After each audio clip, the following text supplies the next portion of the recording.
All right. Good morning, everyone. Thank you for being here today. We are at the last webinar for ECEF of this biennium, and I'm glad that you could make the time to attend today. We're excited to see you all and be able to share some information related to the end, like wrapping up of this biennium and some details about that are related to the beginning of the next grant cycle. So let's go ahead and get started. Brandon is going to put the sign-in sheet in the chat, and we'll put it in several times throughout the webinar for those that are still joining. So let's see. Hopefully you can all see my screen.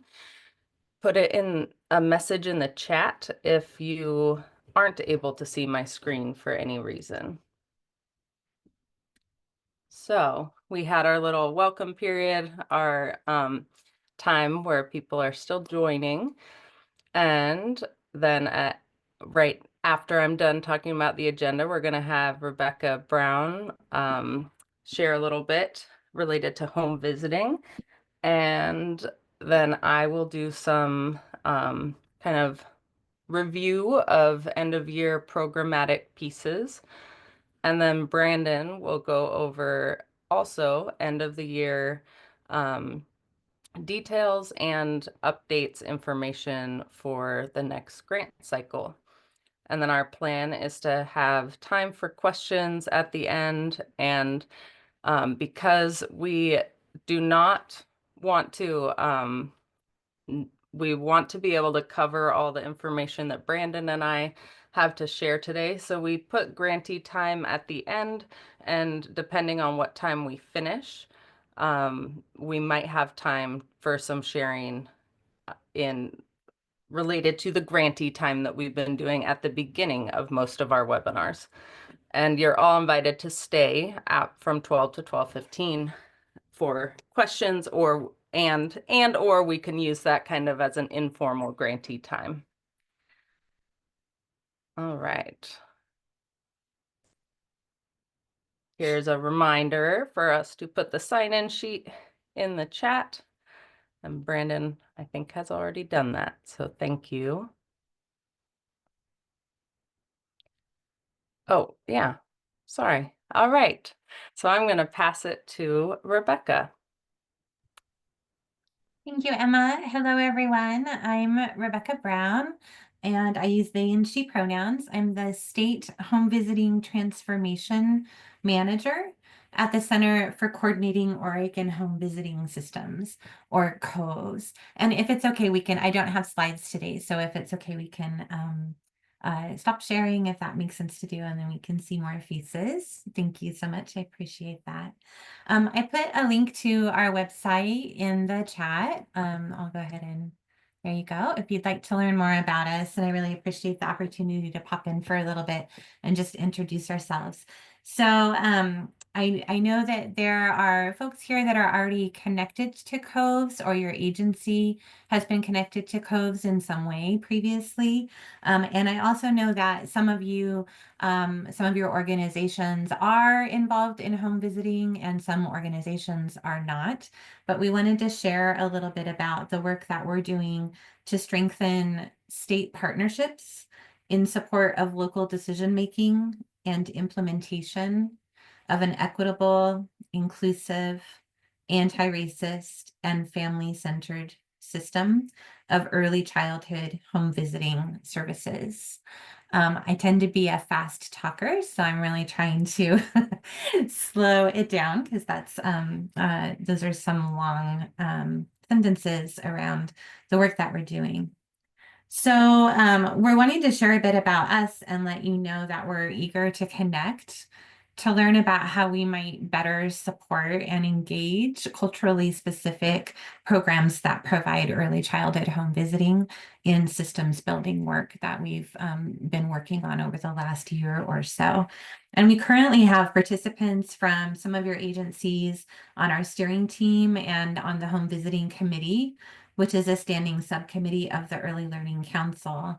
COVES has been operating now for a little bit over a year and a few months, with the specific intent to connect people throughout systems and have more voice and working together to solve some of the problems that have been, around for quite some time around coordination with home visiting.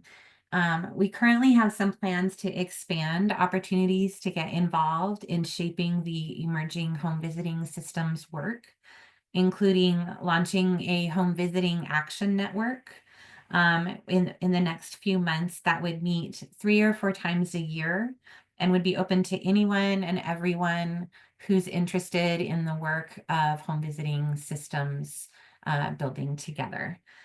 So we want to extend that invitation to you. We're also recruiting new members from culturally specific organizations to our leadership and governance groups. There's a family leadership group that we would love to bring more family leaders into, and we're planning to launch a workforce work group within the next few months. And so if any of these things sound like, oh, that sounds interesting to me, or that might be interesting to someone at our agency or organization for participating in shaping systems coordination, we would love to hear from you. There's also work on, we have a consultant, Kara Copeland, with Stately Pine, who is working on unified strategizing and advocacy in legislature for more funding for home visiting in general. And we're also currently engaging prenatal to 5 fiscal strategies to do an analysis on home visiting funding streams in Oregon to learn more about possibilities for more inclusive and equitable approaches to funding distribution. And I understand it's been a rough couple of months and weeks when it comes to funding for early childhood work and for early childhood home visiting, which I know can be really frustrating. Adriana, I see your hand. I'll slow down. I apologize. I know that it can be discouraging when there's funding issues happening. And also it can be really encouraging and inspiring to work together. And so the home visiting funding partnership group has been the first cross-agency unified project in advocating at the legislative level for home visiting funding. And that's a project that we want to invite you into as well, if you would like to be involved in that. So I shared our website to Coves. And if you're interested in any of those projects or any aspect of this work, we would love to encourage you to reach out. I'll put my email address in the chat as well. If you I'm just here for a few moments today. And I definitely don't want to take up too much time. So I would love to hear from you if you are interested in learning more about this.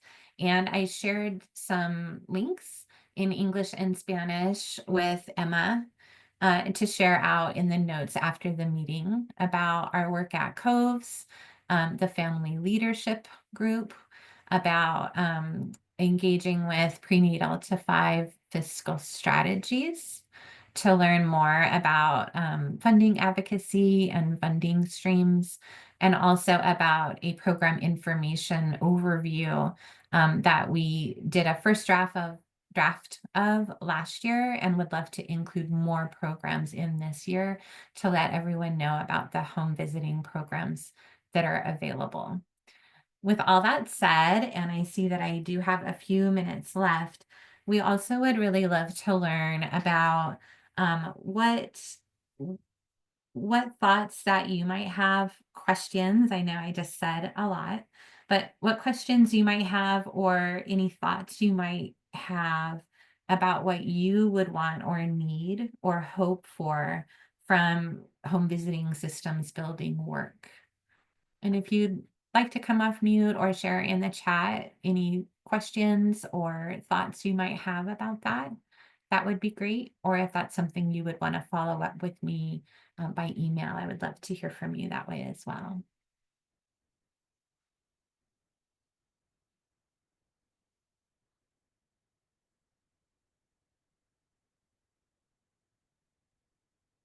I'll continue, but I want to encourage you to feel welcome to come off mute and just go ahead and interrupt me if you'd like, or put any questions or thoughts you have about that in the chat.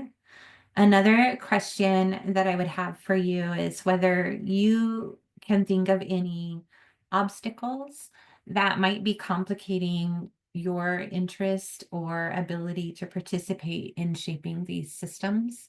One thing that we have been learning from some culturally specific organizations is that capacity to participate in systems building work can really be an obstacle. Having the time for people to come to meetings to contribute ideas can really get in the way. And so that's one obstacle that we know about, but we're also curious to learn if there's things we can do to support you or your agency in connecting to home visiting systems building.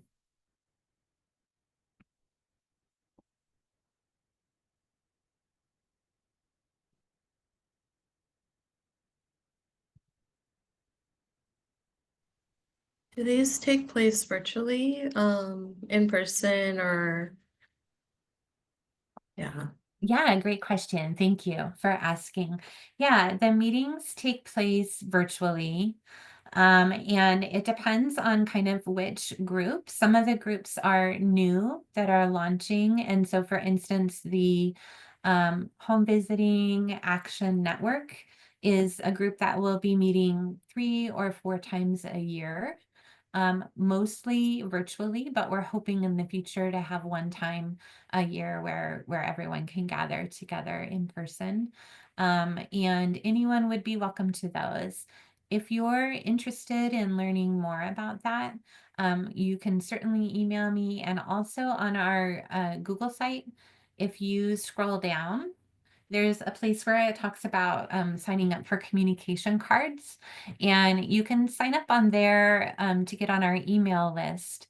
And then if you think you might be interested in learning more, and then in the future, when that group is launching, you would be included in getting information about, what is the link for the meeting and how to connect and more information about what it's about. And we would love to have you on there to learn more. Awesome. Thank you. Yeah, thank you. The other groups are also meeting online for the most part. We do try occasionally to have in-person meetings. And so far the groups that we've had going have been in English with supporting materials occasionally also available in Spanish. However, if there's interest in joining any of the groups and there's a need for Spanish interpretation and for materials to be specifically in English and Spanish, we would be happy to do that.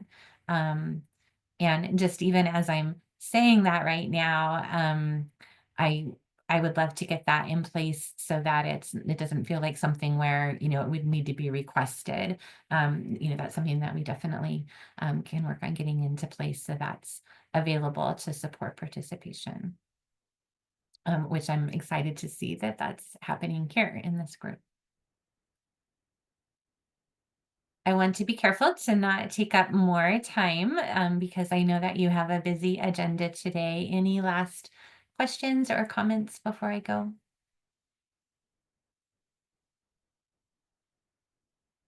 Okay, thank you again so much for your time. I'd love to hear from you and love to have you join the email list if you'd like. And like I said, Emma will be sharing links as well as a couple invitations in English and Spanish, since I know I said quite a lot today, so that you can take a look at those to follow up. So thank you again for having me. Thank you so much, Rebecca. Thanks for being here.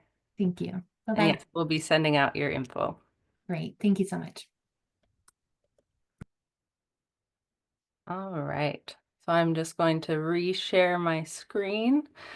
And yeah, I will be including the information that Rebecca mentioned in the webinar recap email. So stay tuned for that. Thank you so much for joining us, Rebecca.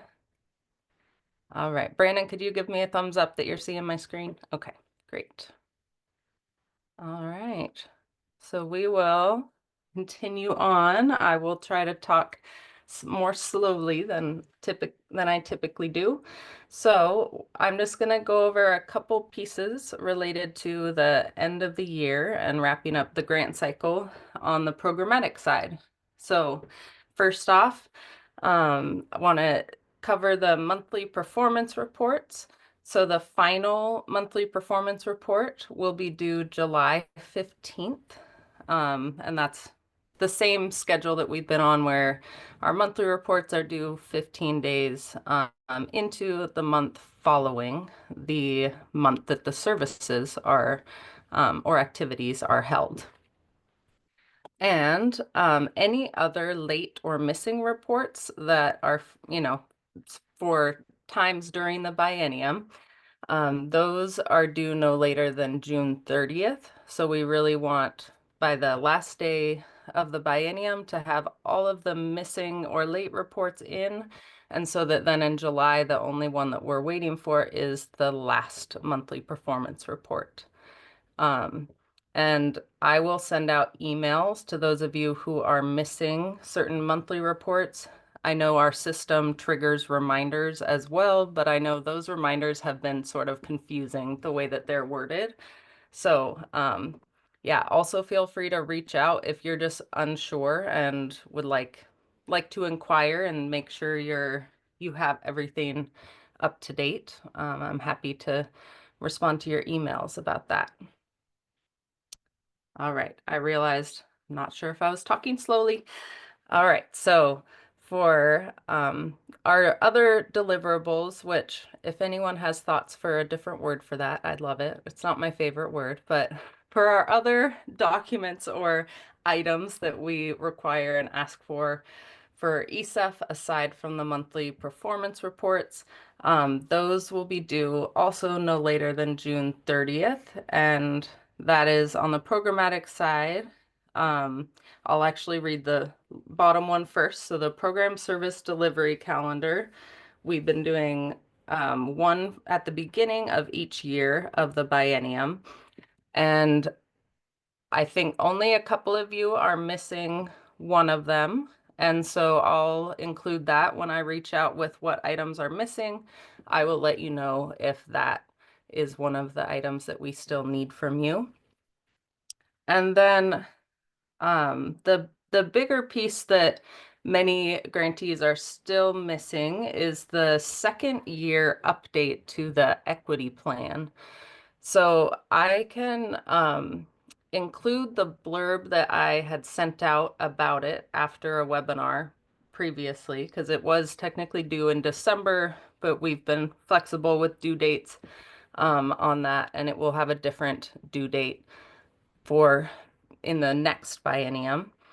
And so for the updates to the equity plan, I'll share more details about that in the email, but essentially we're not asking you to recreate the equity plan that you already submitted the first year of the biennium. We're just asking that you review, make any updates, edits that you might have, or note any progress or work that you've done towards some of your goals outlined in your equity plan. And if you don't have any changes, you could just write a little note at the bottom saying, we reviewed our equity plan on this date. We want to keep things the same moving forward. So that is kind of the overview for the second year updates for the equity plan. And again, I'll include that a little blurb repeating the details I just shared in the email. And if you have questions, again, feel free to email at any time.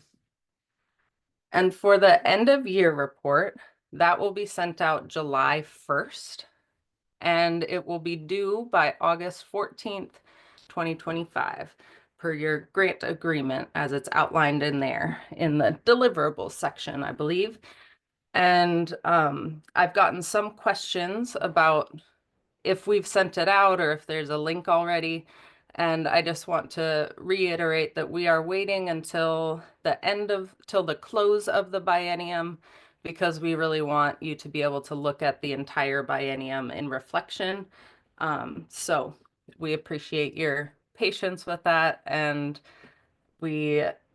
part of why we have it due August 14th is so that you will have ample time, a month and a half approximately, to get that finished up. Are there any questions so far? Not a question, but just so you know, in the chat, from Patricia from Adelante is thanks, Emma, for the individualized support that you provide to everyone. Oh, thank you, Patricia. I appreciate that. All right. And thanks, Brandon, for, feel free to call out comments in the chat whenever during this time. All right. So now on to talking in terms of the programmatic side, some details related to the next biennium. So I've mentioned previously, but I can't remember when exactly, that I will be editing down the program service delivery calendar to eliminate redundancy and decrease the burden on all of you of filling out that really long form that is currently month by month. So the program service delivery calendar serves as a useful outline of your planned services for the grant cycle. It's a great tool for us to be able to look at to see what you're offering and when. However, we have gotten feedback and just from our own observations, breaking it down month by month is very repetitive and makes it very tedious to fill out. So it will be asked in a different way and not broken down by month for this next biennium. So I'm hoping that's a positive thing. If you have any thoughts on that, feel free to jump in if you have questions. But yeah, it should be much easier and quicker to complete. And it will still be done twice in the biennium, once for the first programmatic and fiscal year and once for the second.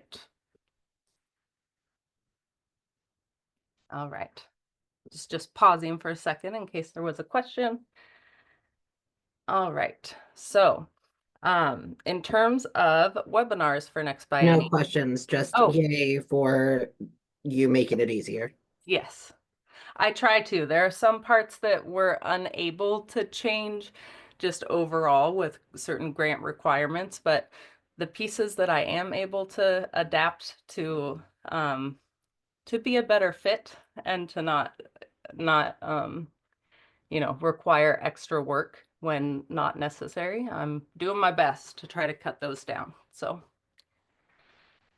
all right. And Yadira said it's a lot easier of a process and makes it easier for the organizations. Oh, good. Yeah, Sorry, that was me interpreting in Spanish. In Spanish, yeah. So that's why it was a little slower of a sentence from me. Thank you. It sounds like you got it though. All right. So that brings us to chatting a little bit about the webinars for the next biennium. So we, partly based on our review and conversations with grantees, we are considering doing bi-monthly required webinars, and on the off months having like an optional informal space to gather feedback, brainstorm with grantees, and grantees can share ideas. That part is still kind of in the works, but we would still want to hold a space on the every other month, if that makes sense. And so I put this kind of in a weird order. So on the next slide, I will be outlining some some items that we will be asking you in a brief survey. And we want to really gather your feedback on certain aspects of the next biennium, including the idea of possibly having bi-monthly webinars required. And partly, I'm kind of skipping around, but partly why we would do bi-monthly required webinars instead of monthly is because this next biennium, we're really going to be very intentional about making sure that the individual grantee check-in meetings happen. And this year, we have given the option for those that we've been meeting with to meet monthly or bi-monthly. But this first year of the biennium, we're going to require it monthly because there are kind of changes potentially happening with the rules revision process. And as I mentioned, we will be gathering feedback in webinars from you all, but we also want to be able to connect with you in the check-ins to get feedback on certain pieces, and also just to get to connect more and learn more about the work that you're doing and allow the opportunity for questions. So, Brandon, was there anything you wanted to add to that little piece? No, just there's some feedback that says that that makes sense that the schedule, the doing the schedule webinars like that makes sense. Okay. Great. Okay, so I kind of jumped around. So heading back to the webinar bullets you see there, I've also heard from a few grantees that possibly a different day and or time would be best for them for the webinars.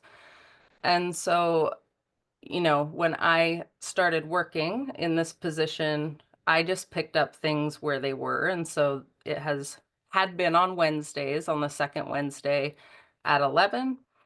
But I'm going to, in the survey that we'll be sending out, I'm going to ask if the current day and time is working for you. If not, what other days and time slots would be better.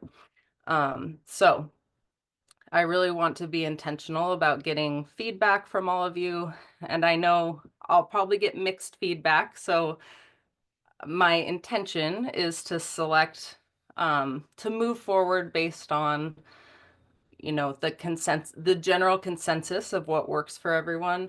I know, you know, as we all understand, people will have different pieces of feedback or times that work for them or opinions about the monthly or bi-monthly webinars.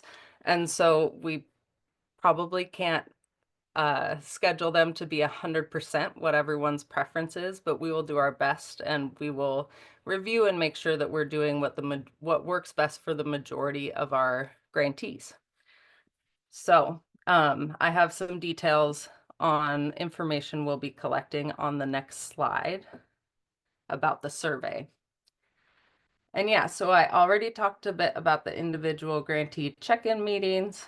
And so we just really want to emphasize how important those are to us in terms of just building relationships with each of you, maintaining open dialogue, and being able to share kind of individualized information. And it gives us the opportunity to let you know if there's maybe a discrepancy or an issue that we want to resolve before months go by. And that just, yeah, it will assist with our work and your work, and hopefully, yeah, just help provide support all around.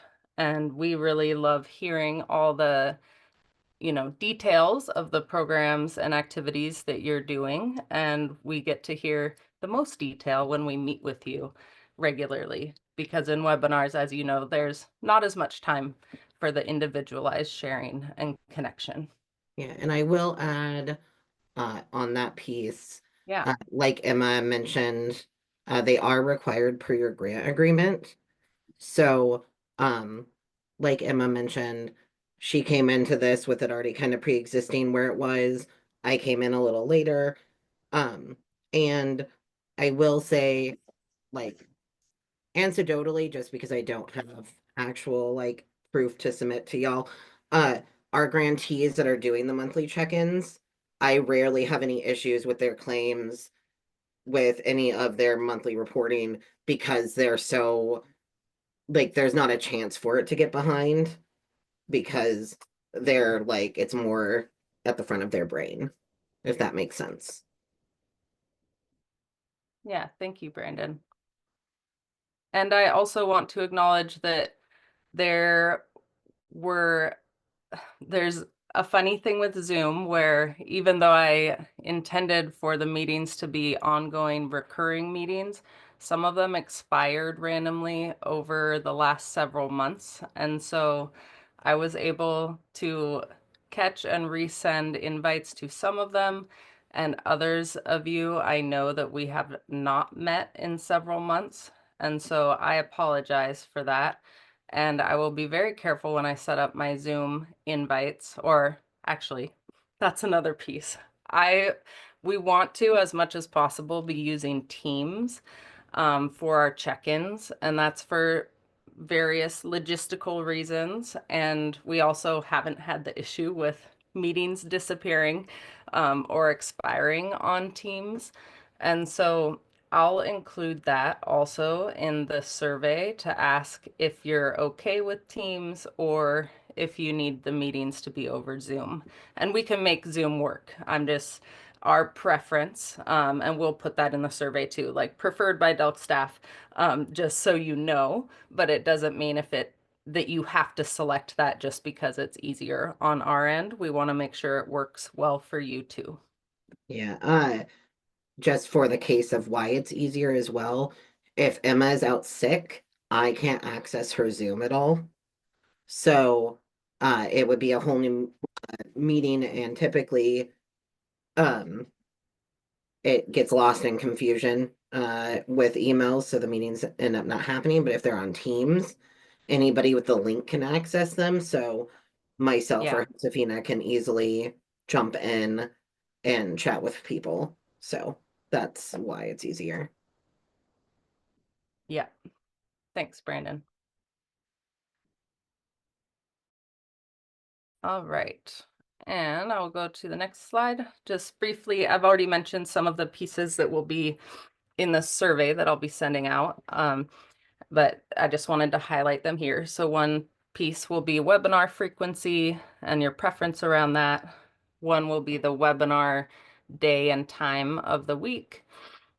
Another thing that we wanted to ask about is several of you, well, many of you are either out during the summer or you have staff that are taking time off in July. And so we want to make sure that we have the grant kickoff webinar at a time when most of you can attend. And we know that, yeah, since many of you won't be here in July, we thought we would offer to have it in August if the majority of you can attend in August and many of you cannot in July. So we're gonna include that also and base our next move on that response. From the chat, you're getting August. August. Okay. I thought that might be the case. I also just we almost just decided on August, but I wanted to ask because I know some people might prefer to not be starting the grant cycle without having the kickoff meeting right at the beginning. So, We've got since we're gonna, 1/5 of the grantees so far that are saying August and nobody for okay, July. okay. So, Well, I will no, still no. include it in the Yeah, survey, but it'll it be in sounds, the survey. yeah, but I it think I sounds, know which way it's gonna lead. yeah, it sounds like we're getting good feedback right now in the chat. Um, So it sounds like it will likely be August, but I will still survey all of you to make sure that that's the case. And then we also, so the reason I'm making this survey in Smartsheet instead of like a simpler like Survey Monkey or one of those kind of assisting survey apps is because we're going to use the grantee names and have a drop down so that we can associate your responses with your agency. And one of the reasons for that is because we're going to ask you for your available or best days and times for individual grantee check-in meetings, and then we will just automatically send those out to you. So, and we could also, I think I could include in there also, if you would prefer to start those in July or August, but I think that will be a similar response where people will likely want to start in August, which we would be okay with. And then a separate survey, these will both be short. I know they sound detailed, but the second one is that we mentioned before, we're going to send out a contact list survey. And this is really important for us to gather points of contact for different areas in your agencies that are connected to the ECEF work. And this will ensure we aren't missing anyone with our communications. And so we thought about sending this out at the beginning of the next biennium, which is also soon, but we realized it would be best to have that information beforehand so that then we're really starting out with all the contacts updated, and so that we make sure everyone's getting all the information that's important at the beginning of the grant cycle. Yeah, All and right. I am gonna be a little bit mean and say we need to go to fiscal because it Yes, is I'm done. 11:22. I Okay. I am done. So here we go. I will say we will not have time for grantee time. Yeah, we This will will. go over 12 because I Yeah, will not finish yeah. before noon. So I Okay. apologize. And still, even though I know you're going to be rushing, try to talk slowly. Oh, I'm not gonna rush. Okay, good. It is super important and I need everyone kind of get in. Here we go. So this part is just really kind of redundant about what we chatted about last month, but for end of year spending, all goods and services must be in hand and received by June 30th, 2025. So we have 19 days. And so your final claim and your final budget reconciliation per your grant agreement is due August 14th. And so what that means is even if your goods are received by June 30th, if you're doing reimbursement type claim versus draw, then you have through August 14th. Your budget reconciliation is going to be sent out in that email with Emma on July 1st for the end of year progress report, or not progress report, program report, excuse me. And that way you guys have time, you're not getting inundated by a bunch of other stuff like your new grant agreements, which I'm going to cover shortly. And there'll be some detailed guidance on that because there's some stuff in AMS that you get to do on your last claim. If you don't do it, I will be able to do it on the back end. It just makes it a little easier for me to know what your last claim. Yeah, so just please review that email that goes out real carefully and reach out if you have any questions. I'm happy. My other grant that I manage doesn't have any meetings at all in July because they're off completely. So my July calendar is very open. So please reach out if you need any assistance. I'm happy to do one-on-ones. Next slide. Okay, deep breath. So I'm sure you all received the email from Emma last week regarding the DELC budget that passed the joint subcommittee on education and is currently moving through the legislative process. So DELC received a $35 million cut to the early learning account funded programs. And ECEF is included in that. I understand that that is a big feeling. There's a lot of confusion and unsureness about this. And that represents a 2.4 reduction, not from ECEF. And so that I just want to highlight 2.4 is the reduction from Delk's overall budget from the 23-25. It is not a 2.4 reduction from ECEF or ELA.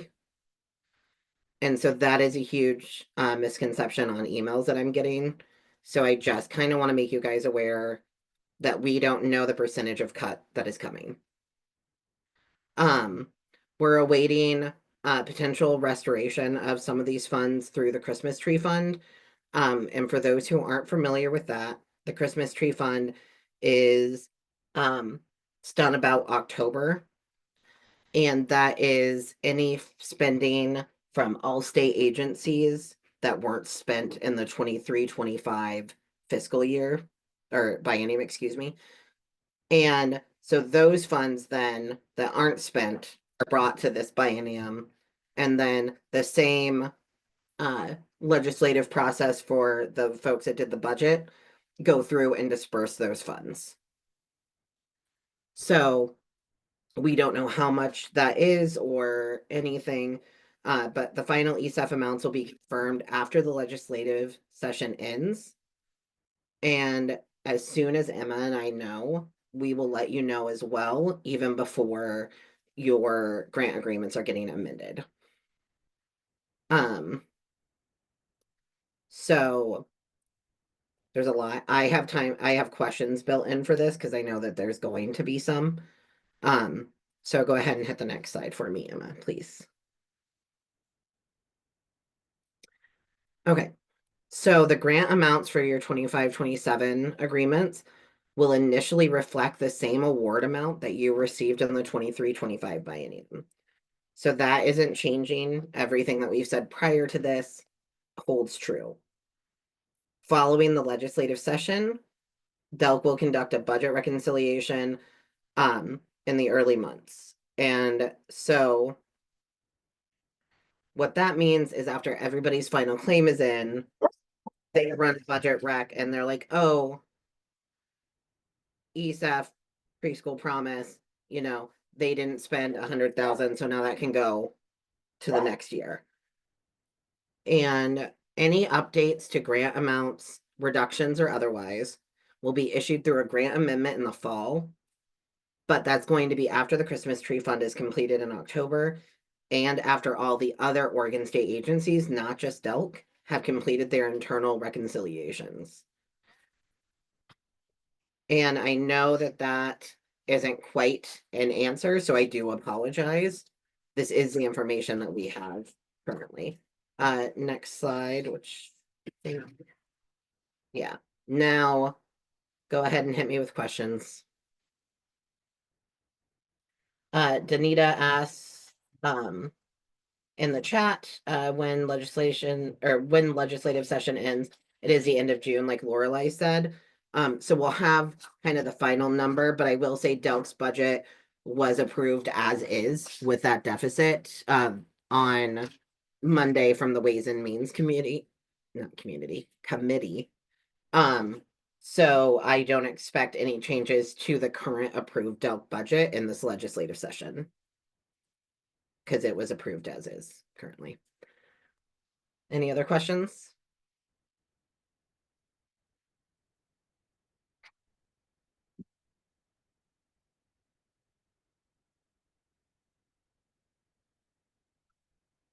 So Nicole from ERCO asked if there's significant cuts to the award amount, will there be changes to the contract and agreed upon outcomes?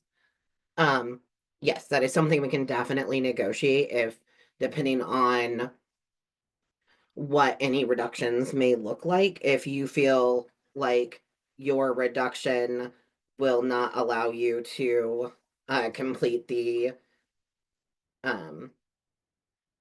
intended like programmatic responses that your goal is, like if your goal is 10 and with the new funding you can only do 5, we'll be able to amend at that time because it'll be a whole amended process. Yeah, I can speak to that, Bailey. Bailey asked that this is ECEF specific, but at this time for birth through 5, it was not awarded any expansion funds, so we're not sure on how that's going to look forward. We'll know more on that as the legislative session ends, And as soon as we know, we will let you all know. And that was for birth through 5 I think I said that. But yeah. Any other questions? Feel free to come off mute too, y'all. You don't have to throw them in the chat, but either way. And also, if you have any questions that pop up after, feel free to shoot me an email. The email that Emma had sent out is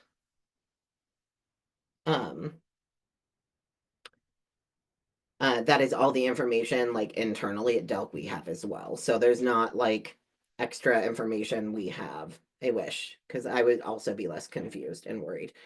So yeah, Kamisha, I'm not sure how they're planning on doing continuation or not at current service level for birth through 5 because it was one-time funding. So that detail is still getting worked out. Kamisha asked about birth through 5 getting continuation or not awarded expansion funds and if there was continuation funds since it was a one-time funding. So yeah.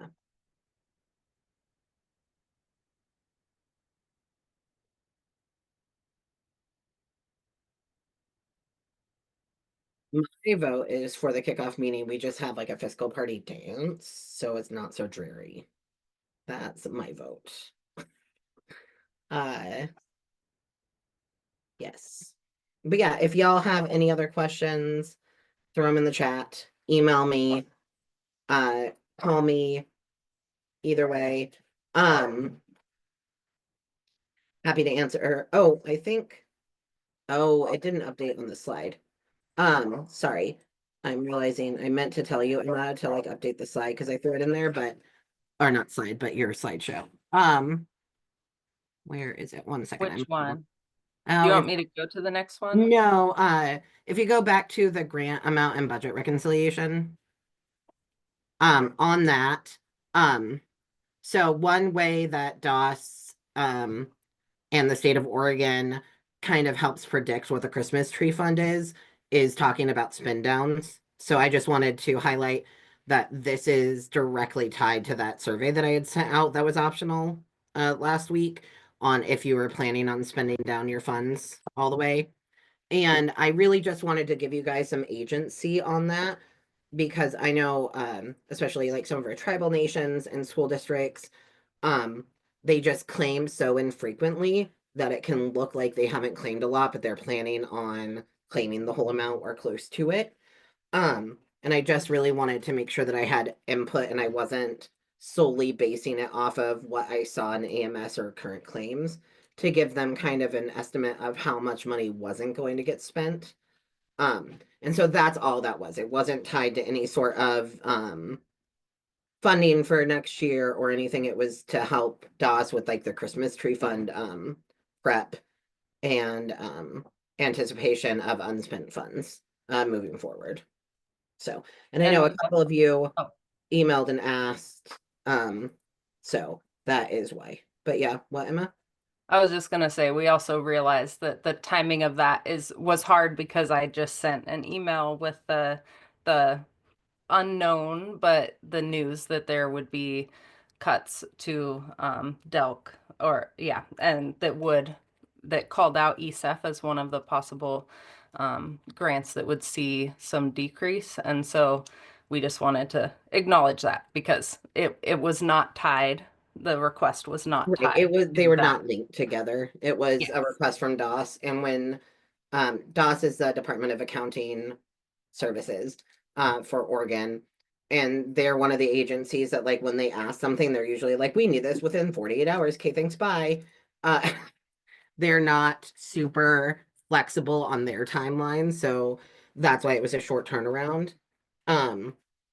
And normally when I get asked questions by DOS, I don't actually need y'all's input. So there's a lot that goes on but behind the scenes in regard to that. But this one, I just wanted to give y'all some agency since it was the end of the year. And I just wanted to make sure that I knew how things were going. So I have a question on the equity plan. yeah. Where do we find out if we submitted it to you guys or not? Because I can't remember if mine's updated or not. So I don't believe you can view if you've submitted it unless when you submit items, if you hit send me a copy of my responses, then you would be able to find it in your emails. But I'm going to be emailing each grantee with any items, monthly reports, equity plan, program service delivery calendar that might be outstanding. Okay, So, thank you. yeah, great question.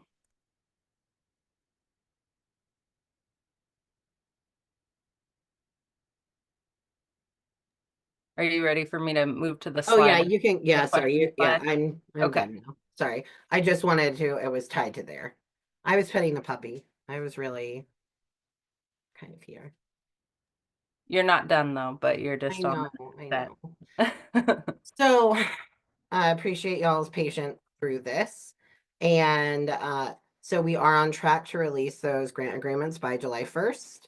And once received, go ahead and review them carefully. Just make sure they're accurate. If you have any questions, just the goal is to ensure clarity and continuity as we transition into the new funding cycle. And as a reminder, they are going to look different from last year's agreements because you'll have access to 1 year of funding with your full amount in the award in the grant agreement, but because of the rules revision process, that'll also be happening next year. And then we'll provide more insight on that at our kickoff meeting in terms of how that's going to be and like the timeline for it. So next slide. No, I think I'm done.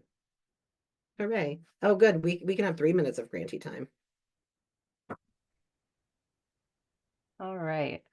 Thanks, Brandon. I think so we can kind of have this be an informal grantee time. I think by now you all know what how the grantee time is intended and designed. And so the slide is up there for you if you would like to look at the details.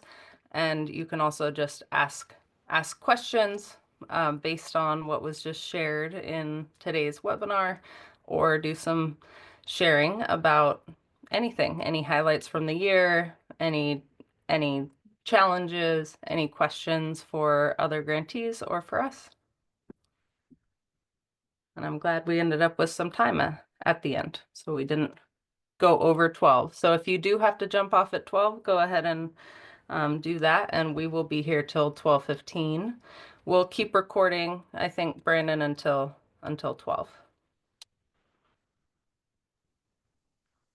Okay, that works for me. It'll help Okay. if I have my mute button not on. Oh, Then you can hear my words. yeah. I just Yeah. wanted to toss something into the chat. It's someone from Latinx Therapy posted it this morning. So I put it together in kind of a file. And it's just how to talk to kids about what's happening right now with raids and all of the stuff that's just happening all around. The first half is in Spanish, and then the second half is translated to English. The therapist handle is on the slides. So if you all are more interested in like going deeper into that, but I just thought it was shared out really clearly and just really trauma informed and simplified for everyone to use. So I'm just gonna toss it in there. Yeah, Use it how you'd like. Yeah. and Flor, will you email that to me? Mhm. That would be great. I'm on Delk's internal IRT team, which is a team that is specifically um been kind of formed regarding just some of the executive orders and other stuff that's happening, so that way we can just be informed and like as an agency be prepared to help out not just grantees, but like because Delk encompasses also like our childcare licensing and everything. So like all of our families and grantees and agency partners as best we can. So I would love to just throw that in so it's just kind of in their bucket because that sounds like stuff that they would like. Because I know that while some of y'all have federal funding, a lot of you serve the populations that are currently, I'm going to stop recording. Just because it is noon, that is why.